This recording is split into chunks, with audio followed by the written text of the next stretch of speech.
حديقة حديقة الأطفال. الجار في مصر صغير يزحف في محلها من سنة من 6 أشهر قد يزاح. اللهم صل على النبي، اللهم صل على النبي، على أطفال مصر واليمن. والله فعلنا كذا وأنا لقيت يا عليه. وبعد احنا اليمنيين مكنين مكنين اليمنيين مكنين. ما محل تعال يا احمد، اللهم صل على النبي. حكينا عن كوه ولا هذا والله يمدح كان عليها المصريه تكون تبع ما هو علي واحد مصري. ايه ده ايه ده الله يا تختشي وانا بعلي بعدها ولا عليه الثاني المصريين كلهم معلوم كلمه معلوم. ايه ده وعندهم ده هذا ماشي حاليا يعني خطا عندهم وانا كنت بعلي.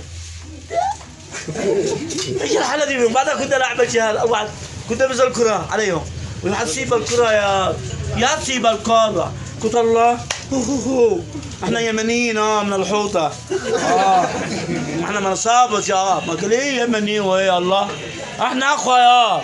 امنا نزلت يا اسامه هو بيهزر معك بيهزر معك يا حبيبي. ايش الحاله دي؟ واختي تنزل وبيهزر الاخ مين كنت يمني. قلت الله يخليكم الله يخليكم انتم اجدع الناس. لو هي يمنيه لو هو يمني كنت بسال كذا اتحكى كذا يا مكمه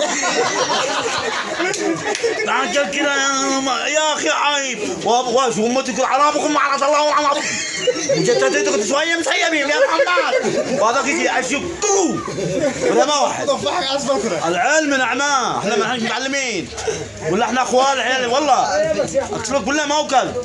وبعدها يا مكينين احنا والله في مصر من لعب الجيل وكذا يا اللهم صل على النبي يا سكره يا الله في الله يا سكره ولا ما حكينا ابي لا بشوف يوانا بدل شوف عايب الكلام هذا.